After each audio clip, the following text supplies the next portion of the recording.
Which Georgia Bulldogs could be All-Americans in 2023? I think that list is longer than most teams, and they're returning some All-Americans from last year, a couple of them, one on each side.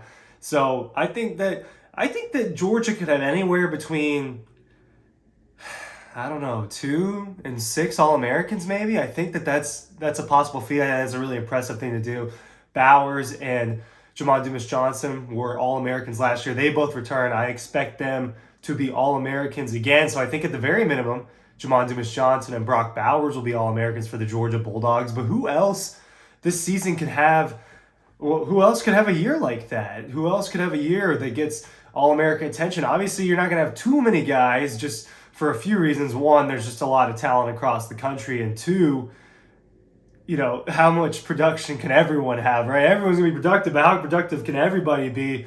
Like, can Oscar Delp be an All American if Bowers is taking, what I mean? It's that argument. But, I got a few guys who I think are totally, like, it's in their wheelhouse to have an All-American type of season in 2023. Ryan Curley from Dog Post here talking about potential All-Americans for the Georgia Bulldogs, college football. Real quick, double dogs. There's pictures of All-Americans in this. Dog Instruction. Look, 2 books. All right, I know that some of you guys are ordering them together. I think it's a great package deal. I think you can get them separately, and you can get them at the links down below. It's cool. It's better. It's better, right? This is our first book. It's an improvement. This one's nostalgic though, so I always gotta plug. I think your starting point is Bowers. If he's not an All-American, I think it'd be a surprise. I think that means something went wrong. We're talking about one of the what 5, 6, 7 best football players in the sport. Is he not one of the top guys? I mean, when I think of the best players in college football, I think of Brock Bowers. I think of Marvin Harrison Jr. And we're talking about the guys that are going to play this year. I think about Caleb Williams, the Heisman winner.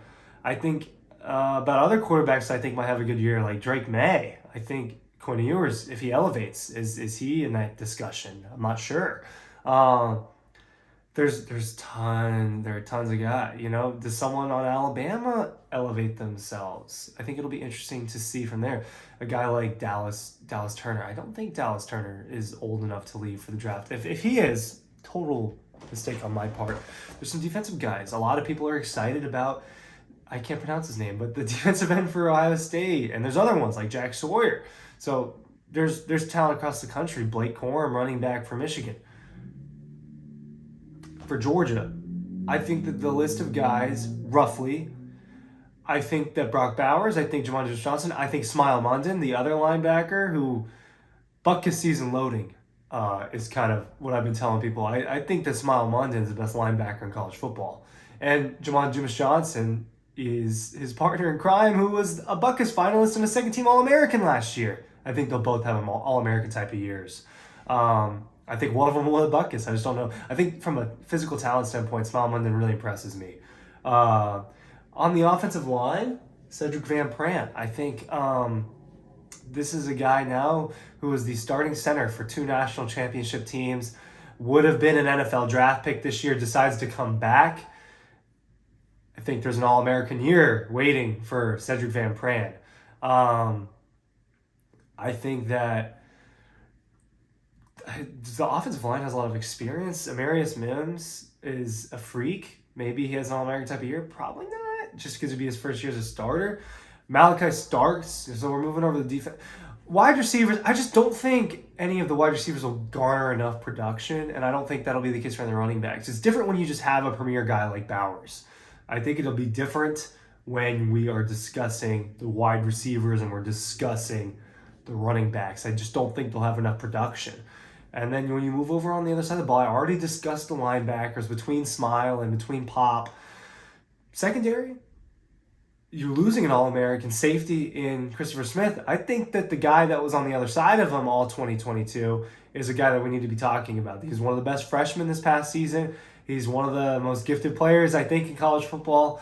Malachi Starks, you've seen the plays he can make. You've seen the Missouri rundown. You see the acrobatic interception against Oregon in that opening game. You see the stat sheet. He's a top 3 tackler behind Jamon Dumas Johnson and Smile Mondon. So I think that the point's clear.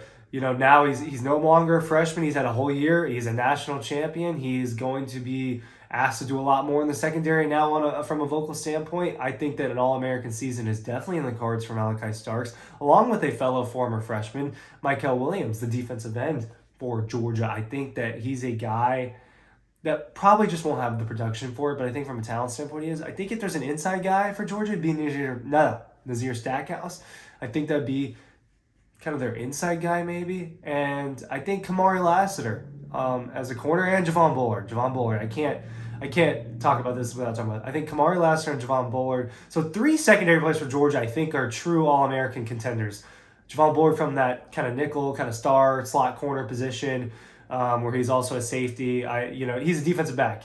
What he did in the playoffs, in the postseason, and in crunch time moments throughout the year, Javon Bullard is a menace. And if he racks up stats and important stats, he will garner All-American attention. I just think Kamari Lassiter, it's go time. You're the number 1 corner. People overlook you. You're a great coverage guy. You're a great open field tackler.